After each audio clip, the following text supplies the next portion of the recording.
A'udzubillahi minasyaitonirrajim. Bismillahirrahmanirrahim. Assalamualaikum warahmatullahi wabarakatuh. Kaifa halukum? How are you today? Kamanaso anak-anakku kelas 7 yang dirahmati oleh Allah Subhanahu wa taala. Berjumpa lagi dalam mata pelajaran pendidikan agama Islam dan budi pekerti.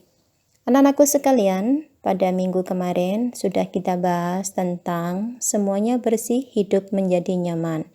Kemarin kita sudah bahas tentang apa itu toharoh, kemudian macam-macam najis, kemudian macam-macam hadas. Kemarin sudah kita bahas bagaimana cara untuk membersihkan diri dari berbagai macam najis. Untuk kali ini kita akan membahas tentang cara bersuci dari hadas. Perlu diketahui bahwa hadas itu ada dua, kemarin sudah kita jelaskan, ada hadas kecil dan ada hadas besar. Untuk hadas kecil, cara bersuci dari hadas kecil yaitu dengan cara berwudu atau juga dengan cara tayamum. Kemudian cara bersuci dari hadas besar yaitu dengan mandi wajib atau tayamum.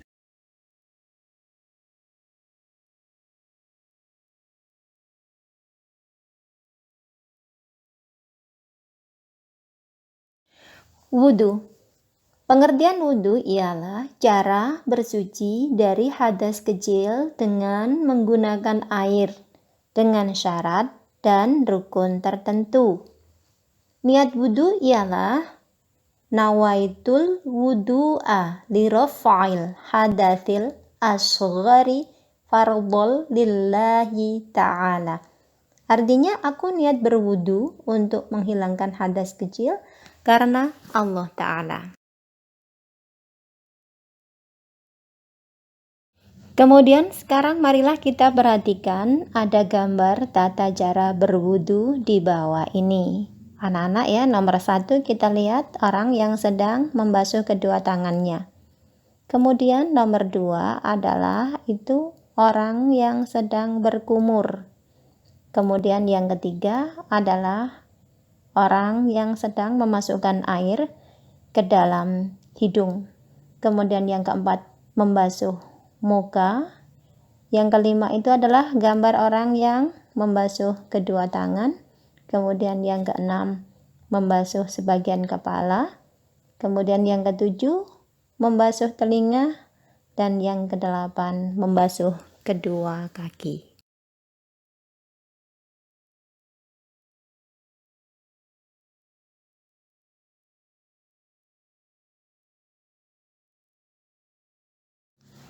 Rukun wudu.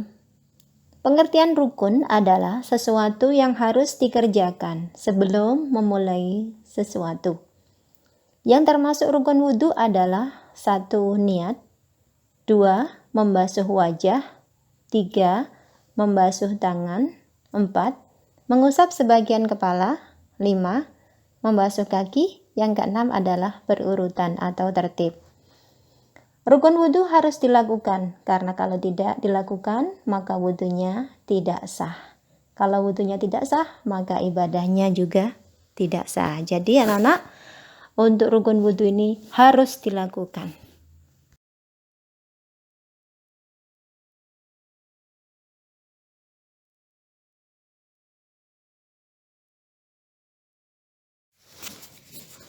Sunnah wudu.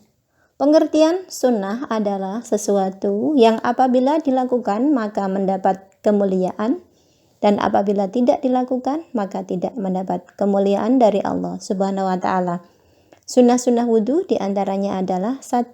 Membaca basmalah. Jadi sebelum berwudu, mencuci tangan dengan membaca basmalah itu hukumnya adalah sunnah. Kemudian yang kedua, mencuci tangan 3 kali sebelum berwudu.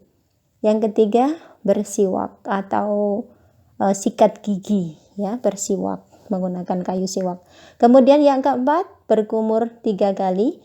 Yang kelima, menghirup air ke dalam hidung atau istinshaq dan mengeluarkannya, istinsar 3 kali. Kemudian yang keenam, membasuh setiap anggota wudu 3 kali kecuali kepala dan telinga.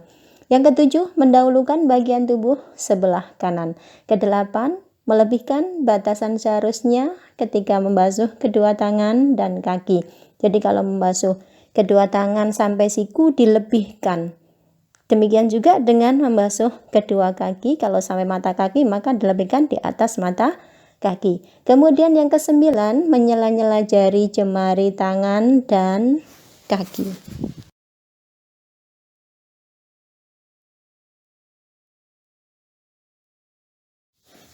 Yang ke-10, menggosok anggota wudhu. 11, mengusap bagian dalam telinga dengan jari telunjuk dan bagian luar telinga dengan ibu jari. Yang ke-12, berkesinambungan atau tanpa jeda dalam melaksanakan wudhu. 13, hemat menggunakan air. Kemudian yang ke-14, membaca doa setelah wudhu. Doanya adalah Bismillahirrahmanirrahim. Asyhadu an la ilaha illallah wahdahu la syarikalah. Wa asyhadu anna Muhammadan abduhu wa rasuluh. Allahumma ja'alni minat tawwabin wa ja'alni minal mutatahhirin wa ja'alni min ibadika sholihin. Subhanakallahumma wa bihamdika astaghfiruka wa atubu ilaik. Kemudian anak-anak yang ke-15 melaksanakan sholat 2 rakaat setelah wudhu. Itulah anak-anak sunnah-sunnah wudhu yang bisa dilakukan oleh anak-anak sehingga kita semuanya akan mendapat kemuliaan dari Allah Subhanahu wa ta'ala.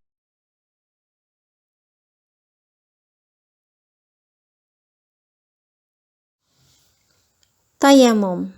Pengertian tayamum adalah tindakan menyucikan diri dengan menggunakan pasir atau debu yang suci.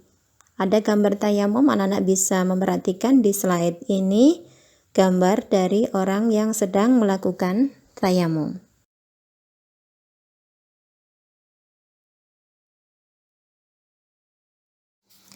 Tata cara tayamum. 1. Siapkan tanah berdebu atau debu yang bersih. 2. Dalam keadaan menghadap kiblat, ucapkanlah basmalah lalu letakkan telapak tangan pada debu dengan posisi jari-jari tangan dirapatkan. Yang ketiga, usapkan telapak tangan pada wajah disertai niat dalam hati. Salah satu redaksi niat tayamum adalah nawaitut tayamuma listibahatis sholati fardhon lillahi ta'ala. Artinya aku niat bertayamum untuk mengerjakan sholat fardu karena Allah.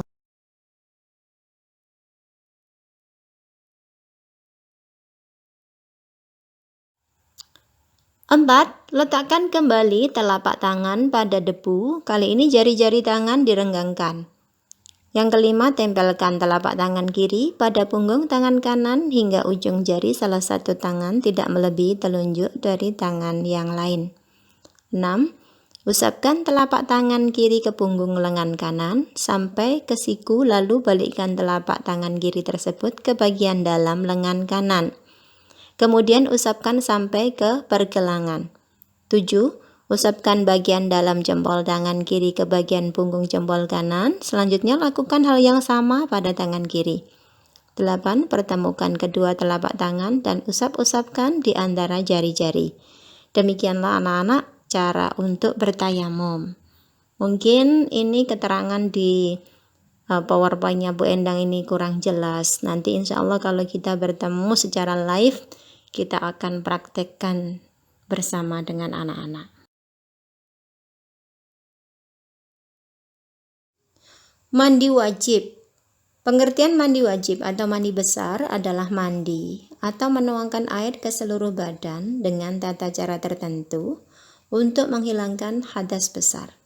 Niat mandi besar adalah nawaitu wusla liraf'il hadasil akbari fardhon lillahi ta'ala. Aku niat mandi untuk menghilangkan hadas besar fardu karena Allah ta'ala.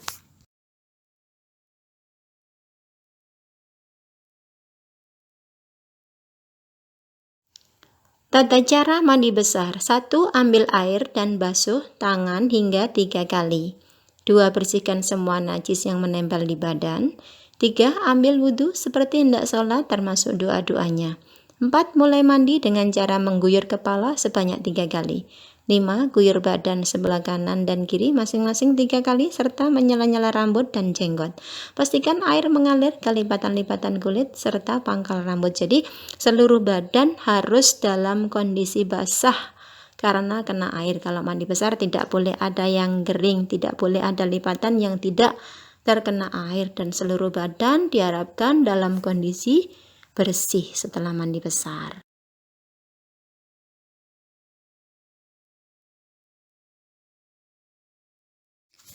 Demikianlah anak-anak yang bisa Bu Endang terangkan, yang bisa kita bahas, yang bisa kita jelaskan dalam pertemuan kali ini tentang toharoh, tentang najis, tentang hadas, dan bagaimana cara membersihkannya. Saya harap anak-anak paham dan bisa mengerti dan dapat ilmu yang bermanfaat dari pembahasan kita kali ini. Nah anak-anak, setelah kita bahas semuanya, setelah itu untuk semakin memperdalam wawasan anak-anak, saya harap anak-anak mengerjakan buku paket, yaitu Pendidikan Agama Islam, halaman 42 dan sampai halaman 44, pilihan ganda dan uraian jawabannya saja. Terima kasih. Sekian yang dapat kami sampaikan. Wallahul muwaffiq ila aqwamit thoriq. Wassalamualaikum warahmatullahi wabarakatuh.